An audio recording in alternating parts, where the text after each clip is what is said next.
En voyant une annonce collée sur un mur recherchant une belle-mère pour un enfant, la femme se dit qu'elle avait déjà élevé un enfant autrefois et qu'elle était au chômage depuis longtemps. Autant tenter sa chance. Le majordome lui expliqua aussitôt. Monsieur cherche une mère pour son fils, pas une épouse pour lui-même. Vous devez bien garder cela à l'esprit. Mais la femme ne demandait rien d'autre qu'un toit et de quoi manger. Tant qu'elle n'avait plus à dormir dans la rue, cela lui suffisait. Ce qu'elle n'avait jamais imaginé, c'est que l'homme qui cherchait une belle-mère pour son fils était justement ce célèbre magnate de la finance que l'on voyait régulièrement dans les journaux économiques. À l'extérieur, il imposait le respect à tout le monde. Mais une fois rentré chez lui, il était complètement dépassé par son fils. Le garçon était non seulement très turbulent, mais refusait aussi de manger. Pour son entretien, l'homme donna à la femme une première épreuve. Si vous arrivez à le faire manger, ce sera déjà un bon début. Mais dès que le petit garçon la vit, il se cacha sous la table. La femme observa la pièce et remarqua qu'un mur entier était rempli de figurines d'Ultraman. Une idée lui vint aussitôt. Elle prit une figurine et dit au garçon, « Je ne suis pas venu pour te nourrir. Je suis venu nourrir Tiga et Seven. » Puis elle ajouta d'un ton sérieux, « Un enfant qui ne mange pas est si maigre qu'il ne peut même pas se protéger lui-même. Comment pourrait-il protéger l'humanité ?» Elle s'adressa ensuite à la figurine. « Pour avoir de la force, il faut manger des épinards. » La méthode fonctionna immédiatement. Le petit sortit de sous la table. La femme continua son jeu. « Tiga, puis-je lui donner un peu de ta nourriture? Il doit manger pour devenir aussi fort que toi. » Faisant semblant d'obtenir l'accord d'Ultraman,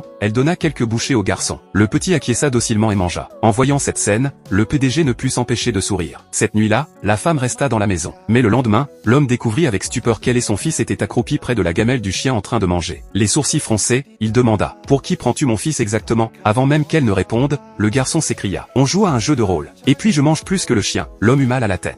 Pourtant, après réflexion, même si la méthode semblait étrange, elle était incroyablement efficace. Autrefois, toute la famille lui courait après pour le nourrir sans succès. Or, en un seul après-midi, il avait mangé 2 bols de riz et juré qu'il dépasserait bientôt le Golden Retriever. Dans l'après-midi, l'homme observait depuis le 2e étage les 3 personnes qui riaient dans le jardin. Même le majordome ne put s'empêcher de soupirer. Le jeune maître, qui ne voulait ni manger ni bouger avant, a tellement changé. Cette fois, je crois que nous avons vraiment trouvé la bonne personne. Le soir venu, l'homme lui demanda de parler de son précédent mariage. La femme expliqua qu'elle avait été en couple pendant 7 ans avec son ex-mari. Mais celui-ci était un riche playboy qui adorait s'amuser. Ils vivaient dans 2 mondes totalement différents. Finalement, le cœur brisé, elle avait demandé le divorce sans réclamer le moindre centime. L'homme lui expliqua alors que son travail lui prenait énormément de temps et que son fils manquait cruellement de sécurité affective. À part rester à la maison, l'enfant refusait d'aller n'importe où. Il avait donc besoin d'une personne patiente pour devenir sa belle-mère. Il proposa alors, « Mon ex-mari, nous pouvons nous marier officiellement, signer un contrat de séparation de biens et je te verserai 100 000 € par mois pour tes dépenses personnelles. » La femme demanda aussitôt, « Si un jour nous divorçons, pourrais-je garder cet argent ?»« Bien sûr, cet argent est à toi. » Même sans organiser de mariage, l'homme lui offrit une magnifique bague en diamant. Après le mariage, ils continuèrent à dormir dans des chambres séparées. Mais une nuit, le petit garçon vint frapper à sa porte. « Tu peux me lire une histoire avant de dormir? Je demanderai à mon père de te payer plus. » « Bien sûr, si tu ne veux pas, ce n'est pas grave. » En voyant son visage si sage et attentionné, la femme éclata de rire. Finalement, elle lui raconta des histoires toute la nuit. Le lendemain, lorsque l'homme apprit ce qui s'était passé,